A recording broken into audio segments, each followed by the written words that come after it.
നമസ്തേ. 6ാം ക്ലാസ്സിലെ സംസ്കൃതത്തിലെ ഏറ്റവും പുതിയ പാഠപുസ്തകമായിട്ടുള്ള ദീപകം എന്നുള്ള പാഠപുസ്തകത്തിലെ 1ാമത്തെ പാഠമാണ് നമ്മൾ ഈ വീഡിയോയിലൂടെ മനസ്സിലാക്കാനായിട്ട് പോകുന്നത്. അപ്പോൾ ഏറ്റവും പുതിയ ടെക്സ്റ്റാണ് ദീപകം. അപ്പോൾ ദീപകത്തിലേക്ക് നമുക്ക് കിടക്കാം. ഈ പാഠപുസ്തകത്തിലെ ആദ്യത്തെ പാഠം എന്ന് പറയുന്നത് വർണ്ണമാലയെ ആസ്പദമാക്കിയിട്ടാണ്. പ്രഥമഃ പാഠഃ വയം വർണ്ണമാലാം പഠാമഹ.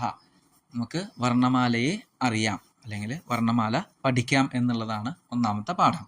ആദ്യമേ പറയുന്നുണ്ട് വർണ്ണാഹ ദ്വിവിധാഹ ഭവന്തി. വർണ്ണങ്ങൾ അതായത് അക്ഷരങ്ങൾ 2 തരത്തിലാണുള്ളത്. ഏതൊക്കെയാണ്?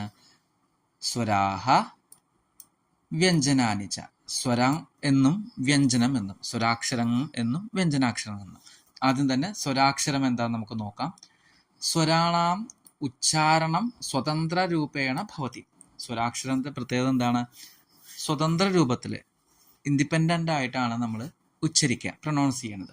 ഇനി സ്വരങ്ങളും 2 തരത്തിലാണുള്ളത്. സമാനാക്ഷരാണി സന്ധ്യക്ഷരാണി. സമാനമായിട്ടുള്ള കോമൺ ആയിട്ടുള്ള സാധാരണയായിട്ടുള്ള അക്ഷരങ്ങളും സന്ധി അതായത് കൂടിച്ചേർന്നിട്ടുള്ള അക്ഷരങ്ങളും. അങ്ങനെ 2 തരത്തിലുണ്ട്.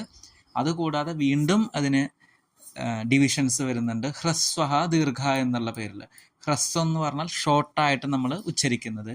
ദീർഘം എന്ന് വെച്ചാൽ നമ്മൾ ദീർഘമായിട്ട് നീട്ടിയൊക്കെ പറയുന്നതാണ് ദീർഘാക്ഷരങ്ങൾ. ഉദാഹരണം ഇപ്പോൾ സമാനാക്ഷരത്തിലെ തന്നെയാണ് ഇവിടെ കൊടുത്തിരിക്കുന്നത്. അ എന്നുള്ള നമ്മൾ ഹ്രസ്വമായിട്ട് സിമ്പിളായിട്ട് ഷോർട്ടായിട്ട് പറയുന്നു. ആ എന്ന് പറയുന്നത് ദീർഘം, ഇ എന്ന് പറയുന്നത് ഹ്രസ്വം, ഈ എന്ന് പറയുന്നത് ദീർഘം. ഉ ഹ്രസ്വം, ഊ ദീർഘം, ഋ എന്ന് പറയുന്നത് ഹ്രസ്വം, ഋ എന്ന് പറയുന്നത് ദീർഘം. ഇനി ഇത് കൂടാതെ ഒരു അക്ഷരം കൂടിയുണ്ട്, ലിറ്. പക്ഷേ ഈ അക്ഷരം നമ്മൾ അങ്ങനെ ഉപയോഗിക്കാറില്ല സാധാരണ. പക്ഷെ നമ്മളത് ജസ്റ്റ് ഒന്ന് പഠിക്കണം, മനസ്സിലാക്കുന്നു എന്ന് മാത്രം. അപ്പം ഇത്രയും അക്ഷരങ്ങളാണ്, ആ തൊട്ട് ലിറ് വരെയുള്ള അക്ഷരങ്ങളാണ് സമാനാക്ഷരങ്ങൾ. ഇനി സന്ധ്യക്ഷരങ്ങൾ എന്താണെന്ന് നമുക്ക് നോക്കാം. സന്ധ്യക്ഷരങ്ങളിൽ എ, ഐ, ഓ, ഔ ഇത്രയും 4 അക്ഷരങ്ങളാണ് സ്വരാക്ഷരങ്ങളിൽ സന്ധ്യക്ഷരം. ഓക്കെ, അത് എങ്ങനെയാണ്, എന്തുകൊണ്ടാണ് സന്ധി അക്ഷരമായിട്ട് വന്നത് നമുക്ക് നോക്കണം. ദ്വയോഹോ നിശ്ചിത സ്വരയോഹോ സന്ധിദ്വാര യേ നവീനാഹ സ്വരവർണാഹ ജായന്തി തേ സന്ധ്യക്ഷര സ്വരാഹ ഭവന്തി. ഇവിടെ പറയുന്നത് എന്താണ്? 2 സ്വരാക്ഷരങ്ങൾ കൂടിച്ചേരുമ്പോൾ പുതിയൊരു സന്ധി സ്വരങ്ങൾ വന്നു കഴിഞ്ഞാൽ നമുക്ക് എന്ത് വിളിക്കാം? അതിനെ സന്ധി സ്വരാക്ഷരം എന്ന് വിളിക്കാം. അതായത് ഇപ്പോൾ ആ, ഇ, ആ പ്ലസ് ഇ. ആ എന്നുള്ളത് സ്വരാക്ഷരമാണ്, ഇ എന്നുള്ളതും സ്വരാക്ഷരമാണ്. ഈ ആയും ഇയും ഈ 2 സ്വരാക്ഷരം കൂടിച്ചേരുമ്പോൾ പുതിയൊരു സ്വരാക്ഷരം വന്നു ചേരുന്നു. ഏതാണ്? എ. ഓക്കെ, അപ്പോൾ എ എന്നുള്ളത് എന്താണ്? സന്ധി സ്വരാക്ഷരം, സന്ധ്യക്ഷരം, സന്ധി സ്വരാക്ഷരം എന്ന് പറയാം. ഇനി ആ എന്നുള്ള അക്ഷരവും എ എന്നുള്ള അക്ഷരം കൂടിച്ചേരുമ്പോൾ ഐ എന്നുള്ള പുതിയൊരു സന്ധ്യക്ഷരം വന്നു. ആ പ്ലസ് ഉ വരുമ്പോൾ ഓ എന്നുള്ള സന്ധ്യക്ഷരം വന്നു. ആ പ്ലസ് ഓ വരുമ്പോൾ ഔ എന്നുള്ള പുതിയൊരു സന്ധ്യക്ഷരം വന്നു. ഇവിടെ സൂചനയായിട്ട് ഒരു കാര്യം കൂടിയും പറയുന്നുണ്ട്. ലിറ് എന്നുള്ള അക്ഷരം നമ്മൾ പഠിച്ചിരുന്നു അല്ലേ? ലിറ് എന്നുള്ള വർണ്ണത്തിന്, അക്ഷരത്തിന് ദീർഘസ്വരാക്ഷരം ഇല്ല. ഇപ്പോൾ ആന് ആ എന്ന് പറയുന്ന പോലെ ലിറ് എന്നുള്ള അക്ഷരത്തിന് ലിറ് എന്ന് നമ്മൾ പറയില്ല. അത് നോട്ട് ചെയ്യേണ്ട ഒരു കാര്യമാണ്. അതേപോലെ അടുത്തത് ഒരു സൂചനയാണ്. സന്ധ്യക്ഷരാണാം ഹ്രസ്വ ന സന്ധി. സന്ധ്യക്ഷരങ്ങൾ കൂടിച്ചേർന്നിട്ടുള്ള 2 സ്വരാക്ഷരം കൂടിച്ചേർന്നിട്ടുള്ള സന്ധ്യക്ഷരത്തിന് എന്തില്ല? ഹ്രസ്വം എന്നുള്ള സംഭവമില്ല. ഇപ്പോൾ അ എന്നുള്ള പറയണ പോലെ, ഇ എന്ന് പറയണ പോലെ അങ്ങനെ ഹ്രസ്വം ആയിട്ടുള്ള സന്ധ്യക്ഷരം ഇല്ല. അപ്പോൾ എ, ഔ, ഓ, ഐ എന്നുള്ള അക്ഷരങ്ങളാണ് സന്ധ്യക്ഷരം. അതിന് എന്തില്ല? ഹ്രസ്വ അക്ഷരങ്ങളില്ല എന്നാണ് പറഞ്ഞു വരുന്നത്. അപ്പം നമ്മൾ സ്വരാക്ഷരം കഴിഞ്ഞു. ഇനി വ്യഞ്ജനാക്ഷരങ്ങളാണ്. വ്യഞ്ജനാനാം ഉച്ചാരണേ കസ്യചിത് സ്വരസ്യ സഹായത അവശ്യം ഭവതി. വ്യഞ്ജനാക്ഷരങ്ങൾ ഉച്ചരിക്കണമെങ്കിൽ ഏതെങ്കിലും ഒരു സ്വരാക്ഷരത്തിൻ്റെ സഹായം നിർബന്ധമാണ്. അതഃ വർണ്ണമാലായാം വ്യഞ്ജനാനാം ഉച്ചാരണാർത്ഥം സർവത്ര ആ സ്വരസ്യ യോജനം ഭവതി. അതുകൊണ്ട് വർണ്ണമാലയിൽ നമ്മൾ വ്യഞ്ജനാക്ഷരങ്ങൾ പറയുന്നതിനായിട്ട് ആ എന്നുള്ള സ്വരാക്ഷരം നമ്മൾ ഉപയോഗിക്കുന്നു സാധാരണഗതിയിൽ. ഉദാഹരണം ക പ്ലസ് ആ. സാധാരണ ക എന്ന നമ്മൾ പറയുക, പക്ഷേ ആ ക എന്നുള്ള അക്ഷരം എങ്ങനെ വന്നു? അപ്പോൾ ക പ്ലസ് ആ വരുമ്പോൾ എന്ത് വരും? ക. ഘ പ്ലസ് ആ ഘ, ഗ പ്ലസ് ആ ഗ, ഘ പ്ലസ് ആ ഘ. ഓക്കെ, അത്ര വ്യഞ്ജനം കേവലം ക് ഘ് ഗ ഘ് ഇത്യവ അസ്തി. യഥാർത്ഥത്തിൽ വ്യഞ്ജനാക്ഷരം എന്ന് പറയുമ്പോൾ ക ച ട ത അങ്ങനെയല്ല, ക് ഘ് ഗ ഘ് എന്നിങ്ങനെയാണ് ഉള്ളത്. ഈ വ്യഞ്ജനാനാം ചത്വാരഃ ഭേദാഃ സന്തി. വ്യഞ്ജനാനാം ചത്വാരഃ ഭേദാഃ സന്തി. ഈ വ്യഞ്ജനാക്ഷരങ്ങളെ 4 തരംതിരിക്കുന്നുണ്ട്. അതിൽ ഒന്നാമത്തെയാണ് വർഗ്യാഹ അഥവാ സ്പർശാഹ വർണ്ണാഹ. അപ്പോൾ വർഗ്യം എന്ന് പറയാം, അതല്ലെങ്കിൽ സ്പർശാഹ സ്പർശങ്ങൾ എന്ന് പറയാം. ഈ 4 വിഭാഗം ചെയ്യുന്നതിൽ ഒന്നാമത്തെ ഭാഗമാണ് വർഗ്യാഹ അഥവാ സ്പർശാഹ. എന്താണ് വർഗ്യാഹ അഥവാ സ്പർശാഹ? വ്യഞ്ജനവർണ്ണാഹ സ്വകീയ ഉച്ചാരണ സ്ഥാനാനുസാരേണ പഞ്ചസു വർഗേഷു വിഭക്താഹ സന്തി. ഈ വ്യഞ്ജനാക്ഷരങ്ങൾ സ്വന്തമായിട്ടുള്ള ഉച്ചാരണ സ്ഥാനം അനുസരിച്ച് 5 വിഭാഗങ്ങളായിട്ട് തരംതിരിക്കുന്നുണ്ട്.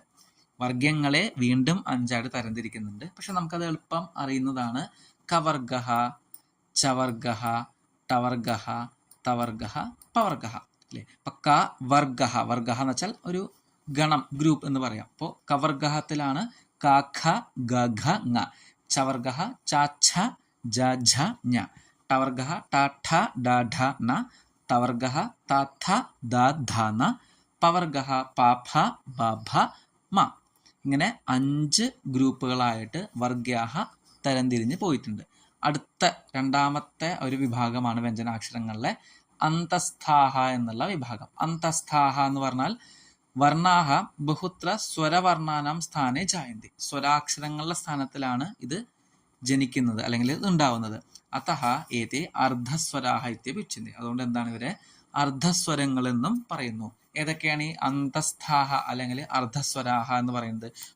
സ്വരം പൂർണ്ണമായിട്ടുള്ള സ്വരാക്ഷരമല്ല, പക്ഷെ പകുതി സ്വരാക്ഷരം എന്ന് നമുക്ക് പറയാം. യ, ര, ല, വ. അപ്പോൾ ഈ 4 അക്ഷരങ്ങളാണ് അന്തസ്ഥവർണ്ണാഹ. ഈ അന്തസ്ഥവർണ്ണങ്ങൾ എന്തുകൊണ്ടാണ് സ്വരവർണ്ണത്തിന്റെ പകുതിയായിട്ട് പറയുന്നത്? ഇ പ്ലസ് ആ എന്നുള്ള അക്ഷരം വരുമ്പോഴാണ് എന്ത് യ് എന്നുള്ളത് വരുന്നത്. അല്ലെങ്കിൽ യ് പ്ലസ് ആ വരുമ്പോഴാണ് എന്ത് വരുന്നത്? യ എന്നുള്ള അക്ഷരം കംപ്ലീറ്റ് ആയിട്ട് വരുന്നത്. അപ്പോൾ ആ യ കിട്ടി നമുക്ക്. അതേപോലെ തന്നെ ഓരോ അക്ഷരവും അങ്ങനെ തന്നെയാണ് ഇവിടെ വരുന്നത്. ഇനി ഊഷ്മവർണ്ണാഹ. ഇവിടെ ഈ അക്ഷരങ്ങൾ ഓരോ അക്ഷരങ്ങൾ ഇങ്ങനെ ഫോം ചെയ്ത് വരുമ്പോൾ അതെങ്ങനെയാണ് വാക്കായിട്ട് നമുക്ക് കൺവേർട്ട് ചെയ്യാൻ പറ്റുക എന്നൊക്കെ ഉദാഹരണം കൊടുത്തിട്ടുണ്ട്. യതി പ്ലസ് അപി യദ്യപി, പിതൃ പ്ലസ് ആജ്ഞ പിത്രാജ്ഞ, ലൃ പ്ലസ് ആകൃതി ലാകൃതി, സു പ്ലസ് ആഗതം സ്വാഗതം എന്നിങ്ങനെ ഉദാഹരണങ്ങൾ കൊടുത്തിട്ടുണ്ട്. അടുത്തത് മൂന്നാമത്തെ വകഭേദമാണ്, മൂന്നാമത്തെ വിഭാഗമാണ് ഊഷ്മവർണ്ണാഹ. ഊഷ്മവർണ്ണാഹ എന്ന് പറഞ്ഞാൽ ഏതൊക്കെയാണ് വർണ്ണങ്ങൾ?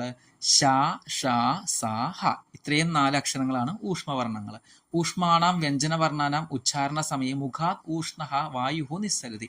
ഈ ഊഷ്മവർണ്ണങ്ങൾ നമ്മൾ ഉച്ചരിക്കുമ്പോൾ ചെറുതായിട്ട് വായു പുറത്തേക്ക് പോകുന്നു. അങ്ങനെ പോകുന്ന അക്ഷരങ്ങളെയാണ് ഈ ഊഷ്മവർണ്ണങ്ങൾ എന്ന് പറയുന്നത്. ഷ, ഷ, സഹ. നമ്മൾ പറഞ്ഞു നോക്കുമ്പോൾ തന്നെ ചെറുതായിട്ട് വായു പുറത്തേക്ക് പോകുന്നതായിട്ട് ശ്രദ്ധിക്കാൻ സാധിക്കും. അപ്പോൾ ഈ അക്ഷരങ്ങളാണ് ഊഷ്മവർണ്ണാഹ. ഇനി 4ാമത്തെ വിഭാഗമാണ് എന്ത്? അയോഗവാഹു വർണ്ണവും. 2 എണ്ണാണുള്ളത്, അം അതുപോലെ അഹ. വിശിഷ്ട വ്യഞ്ജന വർണ്ണ അസ്തി അയോഗവാഹ. ഈ അയോഗവാഹ എന്നുള്ള 2 അക്ഷരങ്ങളും എന്താണ്?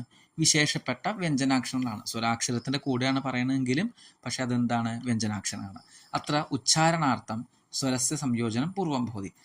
അയോഗവാഹ ആയിട്ടുള്ള വർണ്ണങ്ങൾക്ക് മുമ്പ് സ്വരം ആഡ് ചെയ്യും, ശേഷമല്ല, അതിന് മുമ്പാണ് നമ്മൾ ആഡ് ചെയ്യുക. അപ്പോൾ ഇവിടെ ഉദാഹരണം കൊടുത്തിട്ടുണ്ട്.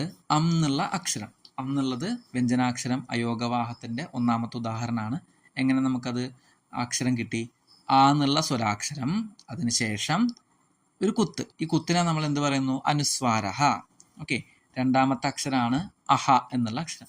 ആ എന്നുള്ള സ്വരാക്ഷരം പ്ലസ് 2 കുത്ത് വന്നിട്ടുണ്ട്. അതിന് 2 കുത്തിനെ നമ്മൾ എന്ത് പറയുന്നു? വിസർഗഹ. അപ്പൊ അനുസ്വാരം എന്താണെന്നും പഠിക്കുക, വിസർഗഹ എന്താണെന്നുള്ളത് നോട്ട് ചെയ്യാം. വ്യഞ്ജനൈഹി സഹ സർവേഷാം അപി സ്വരാണാം സംയോജനം ഭവതി. വ്യഞ്ജനാക്ഷരം കൂടെ എല്ലാ സ്വരാക്ഷരങ്ങളും നമുക്ക് യോജനം ചെയ്യാനായിട്ട് സാധിക്കുന്നുണ്ട്. വ്യഞ്ജനൈഹി സഹ സ്വരാണാം സംയോജനേന ഗുണിതാക്ഷരാണി ഭവന്തി. നമ്മൾ വ്യഞ്ജനാക്ഷരങ്ങളുടെ കൂടെ സ്വരാക്ഷരങ്ങളും ആഡ് ചെയ്യുമ്പോൾ എന്ത് സംഭവിക്കുന്നു? ഗുണിതാക്ഷരം എന്നുള്ള പുതിയൊരു വിഭാഗം എന്ന് പറയാൻ പറ്റില്ല, നമുക്ക് വാക്കുകൾ ഉണ്ടാക്കാനും അതിനൊക്കെ വേണ്ടിയിട്ടുള്ള ഉപകരിക്കുന്ന ഒരു സംഭവമാണ് ഗുണിതാക്ഷരം എന്ന് പറയുന്നത്. ഗുണിതാക്ഷരങ്ങൾ ഏതാണെന്ന് നമുക്ക് നോക്കാം. അപ്പൊ സ്വരാക്ഷരം ഏതാണ്? ആ, ആ, ഇ, ഈ, ഉ, ഊ അല്ലേ? അപ്പൊ ഇതിന്റെ കൂടെ ആ എന്നുള്ള അക്ഷരത്തിന്റെ കൂടെ ദീർഘം വരുമ്പോഴാണ് ആ എന്നുള്ളത് വരുന്നത്. അതുപോലെ ഇ എന്നുള്ളതുണ്ട്, ഈ എന്നുള്ളതുണ്ട്. ഇപ്പൊ ഹിന്ദിയിലെ ഇപ്പോൾ ആക്കി മാത്ര, ഇക്കി മാത്ര എന്നൊക്കെ നിങ്ങൾ പഠിച്ചിട്ടുണ്ടാവും. അതേപോലെ തന്നെയാണ് സംസ്കൃതത്തിലും മാത്രകളെ അല്ലെങ്കിൽ ഗുണിതാക്ഷരം എന്ന് പറയുന്നത്. അപ്പോൾ ഉദാഹരണം നമുക്ക് നോക്കാം. ക എന്നുള്ള അക്ഷരത്തിന്റെ വ്യഞ്ജനാക്ഷരമാണ്, അതിന്റെ കൂടെ ആ എന്നുള്ള സ്വരാക്ഷരം വരുമ്പോൾ ക. അതുപോലെ കാ, കി, കീ, കു, കൂ. അടുത്തത് എങ്ങനെയാണ്? ഘ എന്നുള്ള അക്ഷരം വരുമ്പോൾ ഖ, ഘ, ഖി, ഖീ, ഖു, ഖൂ. ബാക്കി നിങ്ങൾക്ക് ചെയ്ത് നോക്കാവുന്നതേ ഉള്ളൂ. അതേപോലെ ചവർഗത്തിൻ്റെയും ഇവിടെ കൊടുത്തിട്ടുണ്ട് ചെയ്യാനായിട്ട്. ഇനി അടുത്തൊരു സെക്ഷനാണ് ഋ, ഋ, ലൃ, എ, ഐ, ഓ, ഔ. അപ്പൊ ഇതിനും നമുക്ക് എന്താണ് ഈ മാത്രകൾ വെച്ചിട്ട് ഗുണിതാക്ഷരങ്ങളായിട്ട് എഴുതാനായിട്ട് സാധിക്കണം. ഇപ്പൊ ഉദാഹരണം കൊടുത്തിട്ടുണ്ട്. കൃ, കൃ, ക്ലൃ, കേ, കൈ, കോ, കൗ. ഇതേപോലെ തന്നെ ആ കവർഗത്തിലെ ഓരോ അക്ഷരങ്ങളും നമ്മൾ ഇതേപോലെ എഴുതി പഠിക്കാം. കവർഗത്തിലെ ഓരോ അക്ഷരങ്ങളും എഴുതാനുള്ള സ്പേസ് ഉണ്ട്, എഴുതി നോക്കുക.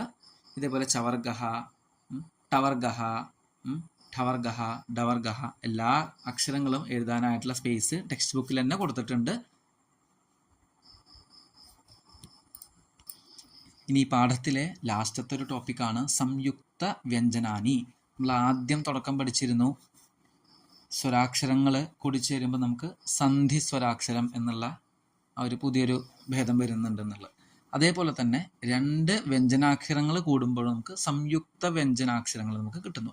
ഏകാധിക വ്യഞ്ജന വർണ്ണാന മേളനേന, ഒന്നിലധികം വ്യഞ്ജനാക്ഷരങ്ങൾ കൂടിച്ചേരുമ്പോൾ മേളനേന കൂടിച്ചേരുമ്പോൾ സംയുക്ത വ്യഞ്ജനാനി ഭവന്തി, ഒരുമിച്ചുള്ള ഒരു വ്യഞ്ജനാക്ഷരം നമുക്ക് കിട്ടുന്നു. ഉദാഹരണം ക്ഷ എന്നുള്ള ലെറ്റർ, ഈ അക്ഷരം എങ്ങനെ കിട്ടുന്നു? ക പ്ലസ് ഷ് പ്ലസ് ആ എന്നുള്ളതാണ് ക്ഷ. ഇപ്പൊ ക പ്ലസ് ഷ് എന്ന് പറയുമ്പോൾ ക്ഷ എന്ന് കിട്ടുന്നു, അതിൻ്റെ കൂടെ സ്വരാക്ഷരമായിട്ടുള്ള ആ വരുമ്പോൾ ക്ഷ. അങ്ങനെയാണ് കക്ഷ എന്നുള്ള വേർഡ്. കക്ഷ എന്ന് പറഞ്ഞാൽ ക്ലാസ്. ഇനി ത്ര എന്നുള്ള ലെറ്റർ, പത്രം. ത പ്ലസ് ര് ആണ് തൃ, അതിൻ്റെ കൂടെ ആ എന്നുള്ള സ്വരാക്ഷരം വരുമ്പോൾ ത്ര എന്നുള്ള ലെറ്റർ കിട്ടണം. അപ്പൊ പ പ്ലസ് ആ പ, ത പ്ലസ് ര് തൃ, ആ എന്ന് വരുമ്പോൾ പത്ര എന്ന് വന്നു. അപ്പൊ അതിൻ്റെ കൂടെ മാ എന്നുള്ള അനുസ്വാരം വരുമ്പോൾ എന്ത് വരുന്നു? അനുസ്വാരാണ് മ എന്ന് പറയുന്നത്, പത്രം എന്നുള്ള വാക്ക് കിട്ടി. അതേപോലെ തന്നെ ജ്ഞാനം എന്നുള്ള വാക്കും ഞാ എന്നുള്ള ലെറ്ററും സംയുക്ത വ്യഞ്ജനാണ്. ദ്യ എന്നുള്ള ലെറ്റർ ദ പ്ലസ് യ പ്ലസ് ആയാണ് ദ്യ, വിദ്യ എന്നൊക്കെ പറയും. വിദ്യാഭ്യാസം എന്ന് പറയുമ്പോൾ വിദ്യ എന്ന് പറയുന്നത് എന്താണ്? സംയുക്ത വ്യഞ്ജനാണ്. കുറച്ച് ഉദാഹരണങ്ങൾ കൊടുത്തിട്ടുണ്ട്. ക്യാ, ചാണക്യ, ക്ര എന്ന് പറയുമ്പോൾ ക്രമഹ, ദ്മ, ദ എന്നുള്ള അക്ഷരവും മാ എന്നുള്ള അക്ഷരമാണ്. പദ്മം എന്ന് എഴുതാനായിട്ട് നമ്മൾ പദ് പ്ലസ് മ എന്നുള്ള അക്ഷരമാണ്, സംയുക്ത അക്ഷരമാണ് നമ്മൾ ഉപയോഗിക്കുക, സംയുക്ത വ്യഞ്ജനാക്ഷരം. ഋണഹ, അർണവഹ, ഇന്ദ്ര എന്ന് പറയുമ്പോൾ ഇന്ദ്രഹ, ഷ്ട്ര, ഉഷ്ട്രഹ. ഇനി ഇന്ത്രഹ എന്ന് പറയുമ്പോൾ മന്ത്രഹ. ഷ്ട്യഹ എന്നുള്ള സംയുക്ത വ്യഞ്ജനത്തിന്റെ ഉദാഹരണം ഓഷ്ട്യഹ. ഇന്ധ്യ എന്ന് പറയുമ്പോൾ സന്ധ്യ. അപ്പോൾ ഇത്രയാണ് നമുക്ക് ഈ ഒരു പാഠത്തിൽ പ്രധാനപ്പെട്ട ഭാഗങ്ങളായിട്ട് പഠിക്കാനായിട്ടുള്ളത്. നമസ്തേ.